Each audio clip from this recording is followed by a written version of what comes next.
আমার এই নতুন ভিডিওতে সকলকে স্বাগত। সুপ্রভাত। ভিডিওর শুরুতেই সকলকে অনেক অনেক ভালোবাসা। এখন বাজে সকাল 9টা মতো, আর এই সময় থেকে আমি আমার ভিডিওটা শুরু করছি। সকালেই দুজন মিলে এসেছিলাম বাগানে।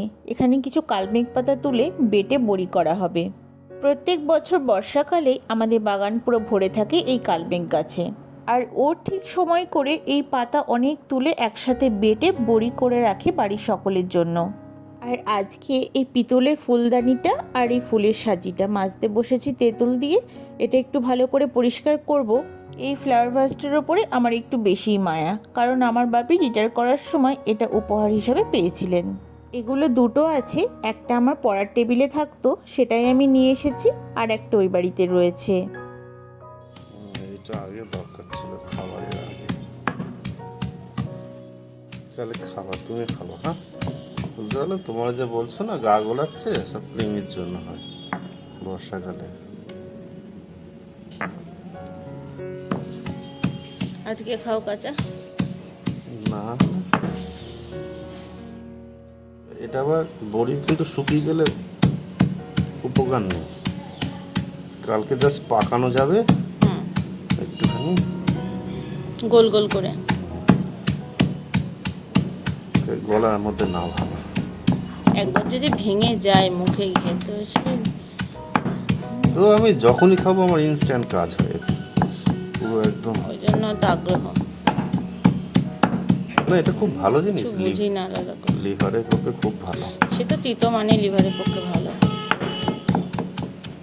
আজকে তো বিশাল ব্যাপার, তোমার উচ্ছে সিদ্ধ, কালমেঘ বাটা, সব তিতোই তিতো। উচ্ছে তেতো আবার তেতো নাকি?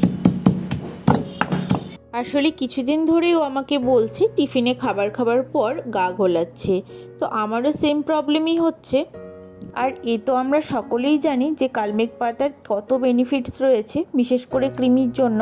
এটা যেহেতু ভীষণ তিতো হয়, তো কয়েকটা বড়ি করে খেলে দেখি পেটের সমস্যাগুলো বেশ কমে যায়। আর এই কালমেঘের বড়ি বাড়ির প্রায় সকলেই খাবে। এই কাজটা ও নিজে হাতেই করে, কাউকে করতে দেয় না, কারণ এটা নাকি ওর করতে ভালো লাগে। এদিকে সকালের জলখাবারে আমাদের হয়েছিল রুটি, ডিম ভুজিয়া, আর শ্রীহানের জন্য একটু পরোটা আনা হয়েছিল দোকান থেকে। কাতলা মাছ হবে বাড়িতে, কিছুটা ভাজা হয়েছে, কিছুটা হবে। আর এখানে আছে সোনার খড়কে, এটা ছোট মাছ, এটা হয়তো ঝাল চচ্চড়ি করা হবে। আর এখানে হচ্ছে ইলিশ মাছের মাথা দিয়ে কচুর শাক।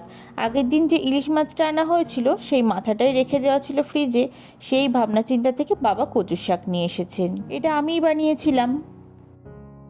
আর এই যে এখানে শ্রেয়ানবাবু তার বাবাইয়ের সঙ্গে সেদিনকে বেরিয়ে একটা ভুট্টা নিয়ে এসেছে। এই একটা ভুট্টা নাকি সেখানে 15 টাকা বলেছে, তো সেই দিয়েই নিয়েছে। তারপরে বাজার থেকে ও অনেক ভুট্টা নিয়ে এসেছে, সেগুলো হয়তো একটু কম। আসলে যারা ওই ভ্যানে করে পুড়িয়ে বিক্রি করেন তাদের কাছে দামটা একটু বেশি পড়ে। আর এখানে বাজার থেকে অনেকগুলো আনা হয়েছে, বাড়িতে পুড়িয়ে খেতে তো বেশ ভালোই লাগে। শ্রীহান্ত ভুট্টাটা এনে থেকে সমানে বায়না করে যাচ্ছে ভুট্টা খাবে বলে, সেই জন্য ওকে একটা পুড়িয়েও দিচ্ছি, কারণ না হলে এই বায়না থামাবে না। কতটুকু খাবে জানি না, তবে আগ্রহ তার অনেক। আসলে ছোট থেকেই না ও ভুট্টা খেতে ভীষণ ভালোবাসে।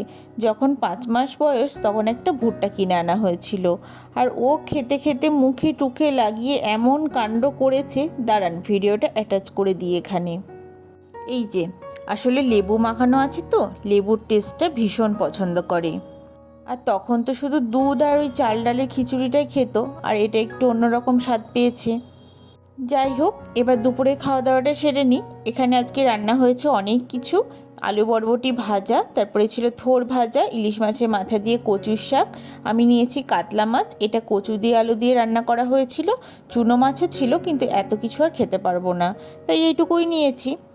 এখানে যা যা রান্না হয়েছে সবগুলোই মোটামুটি আমার পছন্দের, তাই সব কিছুই নিয়ে নিয়েছি।